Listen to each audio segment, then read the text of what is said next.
ఒక ఊరైతే ఎంట్రీ ఇస్తున్నాం ఇప్పుడు అంబార్పేట.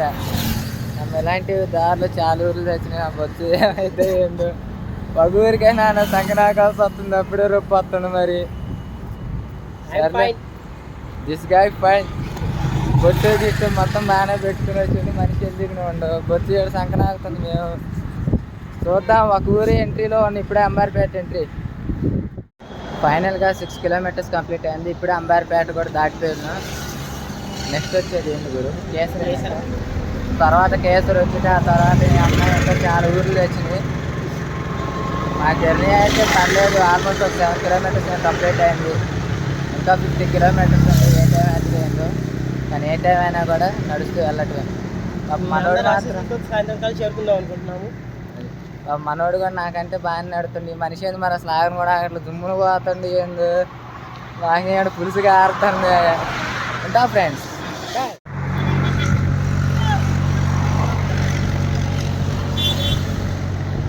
ప్రెసెంట్ అయితే కేసరి బ్రిడ్జ్ దాకా వచ్చినాం. మ్యాక్సిమం ఒక 10 మినిట్స్ కంప్లీట్ అయినట్టుంది. ఇలాంటి చాలా ఊర్లు ఉన్నాయి, చూద్దాం. నాకు కూడా ఏమనిపించలేదు, కానీ ఇప్పుడైతే నొప్పి అనిపిస్తుంది. కేసరి బ్రిడ్జ్ దాకా వచ్చినాం ఫ్రెండ్స్. ఇదే కేసరి బ్రిడ్జ్. తర్వాత మెయిన్ ఊర్లు ఇంకా చాలా ఉన్నాయి. అయితే అంటే ఇప్పుడు 10 నిమిషాలకే మాకు కొద్ది చెత్తాడిపోతుంది. కొద్ది తెంగించుకోవటం అని ఇవ్వాలి అంతే, ఒక మాటలో చెప్పాలంటే. ఫైనల్గా కంచార్లో అయితే మాకు ఇంకో 2 కిలోమీటర్స్ దగ్గరలో ఉంది. ఈ దారిలోనే మాకైతే కొత్త చెత్త ఆడిపోతుంది అనకూడలే, కానీ కొత్త బాగా కాలు నొప్పులు. అండ్ దిస్ మ్యాన్ ఇందాక వాడు అక్కడ చావదింగవాడు దారిలో కలిసి ఉండి ఇక కొత్త వాళ్ళ కాలు నొప్పి లేక ఆప్షనే లేదు మనకి. ఇక ఎట్టకట్టు పాటు కంచారు దగ్గరలో ఉంది. చూద్దాం ఏమైతే ఏందో. ఫైనల్గా పరిటాల ఆంజనేయ స్వామి గృహం ఇప్పుడే దాటినాం. ఇక్కడ నుంచి ఆల్మోస్ట్ 30 కిలోమీటర్స్ అయితే ఉంది విజయవాడ వెళ్ళడానికి. 30 కిలోమీటర్స్ జర్నీ ఎలాగోలా ఊపి చేసుకుంటూ పాటు ఇప్పటిదాకైనా నా సంకనాకి అనకూడదులే, కానీ మస్తు కాళ్ళు మంటలు పుట్టినాయి. అబ్బా ఒక చిన్న హెల్త్ కూడా లేదు, అంటే ఓపిక అనేది కొంచెం కూడా లేదు మా దగ్గర. అది కానీ అయినా సరే ఎలాగోలా పోవటమే. దొనబండ దాటిను. ఇంకా మేము అటు రోడ్డుకి ఒక 8 కిలోమీటర్స్ 10 కిలోమీటర్స్ యువతలో ఉన్నాం. ఇంకో 10 కిలోమీటర్స్లో ఐబీఎం పోతాం. ఇంకో 10 కిలోమీటర్స్ విజయవాడ వెళ్తాం. మ్యాక్సిమం ఇంకా విజయవాడ వెళ్ళడానికి 10 కిలోమీటర్స్ పడుతుంది. చూద్దాం. పర్లే ఒక హాఫ్ అన్ అవర్ ఏమో రెస్ట్ తీసుకున్న తర్వాత కొంచెం ఎనర్జీ అయితే పర్లే. ఈ గ్యాప్లో ఏమవుతుందో ఏమో తెలియదు కదా. చూద్దాం ఏమవుతుందేమో. ఫైనల్గా అటు తిరిగి మూలపాడు దాకా వచ్చినాం బ్రో. మ్యాక్సిమం ఇక్కడ నుంచి గట్టిగా నడితే ఎంతసేపు పెట్టింది? మ్యాక్సిమం ఒక 1 అవర్ అప్ప గట్టిగా నడితే. ఇప్పటికే ఇగో పిక్కలు దింగుతున్నాయి కనకూడదులే, కానీ వామ్మవు.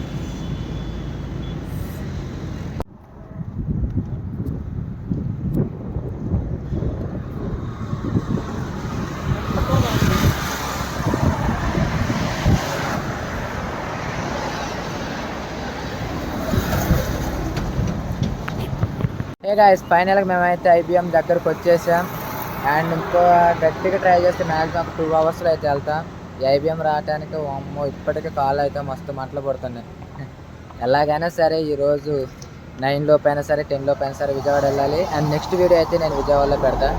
ఓకే గాయస్ ఫైనల్గా విజయవాడ అయితే వచ్చేసినాం. నందిగాం నుంచి విజయవాడ మేమైతే నడుచుకుంటూ వచ్చినాం. ఈ జర్నీలో మేమైతే నిజంగా చాలా అంటే చాలా తిప్పలు పడ్డాం. ఫుడ్ కానీ లేకపోతే కాళ్ళు నొప్పులు కానీ జర్నీ వల్ల డిస్టర్బెన్స్ కానీ. ఎలాగైనా సరే ఫైనల్గా చేరుకున్నాం. మాకైతే మస్తు హ్యాపీగా ఉంది. Thank you so much. Hi guys ఫైనల్గా నందిగాం నుంచి విజయవాడ దాకా అయితే నడిచి వచ్చినాం. ప్రజెంట్ అయితే ఇప్పుడు గనుకలు అయితే నడిచి వెళ్ళాలనుకుంటున్నాం. మ్యాక్సిమం ఇక్కడ నుంచి ఇంకో 1 అవర్ 2 అవర్స్లో అయితే నేను గనుకలు కూడా చేరుకుంటాం. ఈ బ్రదర్ పాప నందిగాం నుంచి నా కోసం నడిచి వచ్చిండు. ఇంకా అవతల 60 కిలోమీటర్స్ అవతలే. ఇదంతా కూడా కేవలం మేము అనుకున్న టార్గెట్ అయితే రీచ్ అవ్వడానికి. చూద్దాం డెస్టినీ ఏం ప్లాన్ చేస్తుందా. ఓకే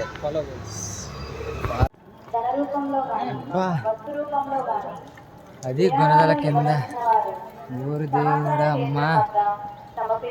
ఇవాళ గుర్తుకొచ్చిండయ్యా మాకు ఫస్ట్ టైం దేవుడు కూడా. అమ్మో ఎండకి ఈ చెమటలకి మాకు చెప్పులు లేకుండా గుణదలు నడిచొస్తాం అమ్మా.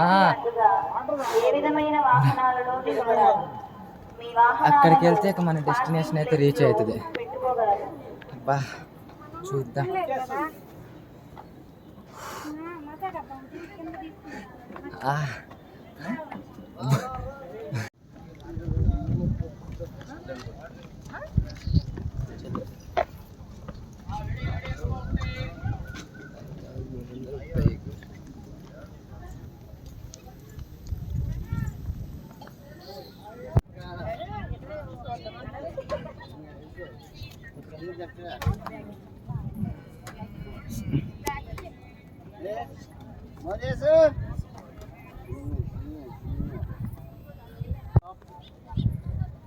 వాడు అనుకోవాలి కానీ ఏంది గురు, ఎంత ఇబ్బంది పడ్డావు మనకు తెలుసు గురు.